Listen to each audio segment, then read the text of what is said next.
ফেসবুকের ভেতরে কিন্তু একটা ধামাকেদার আপডেট দিয়েছে, যার মাধ্যমে কিন্তু আপনাকে ফেসবুকের ভেতরে মোবাইল নাম্বার দিয়ে কেউ সার্চ করলে খুঁজে পাবে না, আপনার নাম দিয়ে সার্চ করলে কিন্তু কেউ খুঁজে পাবে না, বা আপনার ইমেল আইডি দিয়ে সার্চ করলে কিন্তু কেউ আপনাকে ফেসবুকের ভেতরে আর খুঁজে পাবে না। তো এই জিনিসটা একদম নতুন আপডেট এসেছে। তো যারা দেখতে চাও তো অবশ্যই এই ভিডিওটা দেখতে পারো। এবার যারা ভাবছো যে এই জিনিসটা দেখে লাভ কী হবে, কারণ আমাকে ফেসবুকের ভেতরে তো খুঁজেই পাবে না, তো রয়েছে এখানে একটা প্রফিট তোমার। যদি এই ভিডিওটা তুমি দেখেছো তাহলে তুমি একটা জিনিস বুঝতে পারবে যে কোন কোন জিনিসগুলো ইনেবল করে দিলে তোমাকে আরও বেশি করে ফেসবুকে সার্চ করবে আর দেখতে পারবে তোমাকে। তো চলো বন্ধুরা, এই জিনিসটা তোমাদেরকে দেখাচ্ছি। এর জন্য বন্ধুরা সিম্পল আমি ফেসবুক ওপেন করে নেব। এরপর কি করব, এই থ্রি ডটের অপশানে ক্লিক করব, তারপরে এই সেটিংসের অপশানে ক্লিক করব।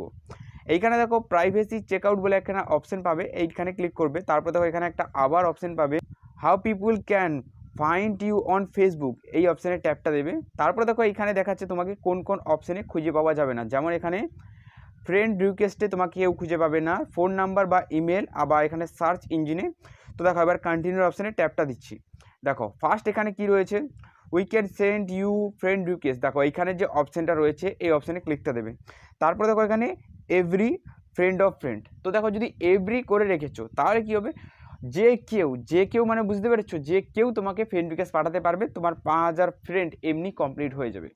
কিন্তু যদি তুমি একটা ফ্রেন্ড অফ ফ্রেন্ড করে রেখেছো, যারা তোমার মিউচুয়াল ফ্রেন্ড রয়েছে, ফ্রেন্ডের ফ্রেন্ড তার ফ্রেন্ড, এইরকম যারা ফ্রেন্ড রয়েছে তারাই কিন্তু শুধু তোমাকে রিকোয়েস্টটা পাঠাতে পারবে।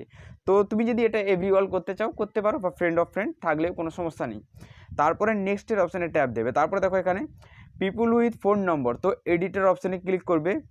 তারপরে তো যদি তোমার ফার্স্টের অপশানটা ইনেবল করা থাকে, তোমাকে যে কেউ তোমার ফোন নাম্বারে সার্চ করতে পারে, যেমনটা আমার এখানে রয়েছে। তারপরে এখানে ফ্রেন্ড অফ ফ্রেন্ড যদি আমি এখানে করে দিয়েছি, যারা আমার ফ্রেন্ডে রয়েছে বা ফ্রেন্ডের ফ্রেন্ড রয়েছে তারাই কিন্তু এখানে আমাকে ফোন নাম্বার দিয়ে সার্চ করতে পারে। বা শুধু যদি আমি এখানে ফ্রেন্ড করে দিয়েছি, যারা আমার ফ্রেন্ডে রয়েছে তারাই কিন্তু আমার এখানে ফোন নাম্বার দিয়ে সার্চ করতে পারে। বা আমি যদি এখানে নো ওয়ান করে দিয়েছি তাহলে কিন্তু কেউ আমাকে সার্চ করতে পারবে না, শুধু আমিই করতে পারবো, আর কেউ করতে পারবে না। তারপরে এখানে ইমেল অ্যাড্রেসের সাথেও সেম জিনিস, তো এখানে তুমি নো করতে পারো, বা এখানে এভরিও করতে পারো, বা ফ্রেন্ডও করতে পারো, তোমার সেটিং অনুযায়ী তুমি এটা করবে। তারপরে নেক্সট অপশানে ক্লিক করবে। তারপরে দেখো এইখানে কিন্তু একটা মজাদার জিনিস রয়েছে, সেটা হলো দেখো সার্চ ইঞ্জিন লাইকস গুগল, মানে গুগলের ভেতরেও কিন্তু অনেকেই ফেসবুকের ভেতরে যে নামগুলো রয়েছে এইগুলো সার্চ করে বের করার জন্য। তো এই বাটনটা যদি ইনেবল করে রাখো তাহলে কিন্তু সে তোমাকে গুগলের ভেতর থেকে খুঁজে বের করতে পারবে। যদি তুমি এই বাটনটা অফ করে দাও তাহলে কিন্তু সে তোমাকে আর গুগলের ভিতর থেকে খুঁজে বার করতে পারবে না। তো এটা তুমি চাইলে নিজের মতো করে সেটিংগুলো ইনেবল করতে পারো, যেই সেটিংগুলো তোমাকে দেখালাম এই সেটিংগুলো তুমি তোমার নিজের মতো করে অপটিমাইজ করতে পারো। দেখো এখানে কিন্তু চেঞ্জ হয়ে গেছে, তো এইভাবে তুমি এটা চেঞ্জ করতে পারো। তো আশা করি আজকের ভিডিওতে আমি তোমাদেরকে কিছু শেখাতে পারলাম। তো চলো গুড বাই, দেখা হবে আবার একটা নতুন কোনো ভিডিওতে।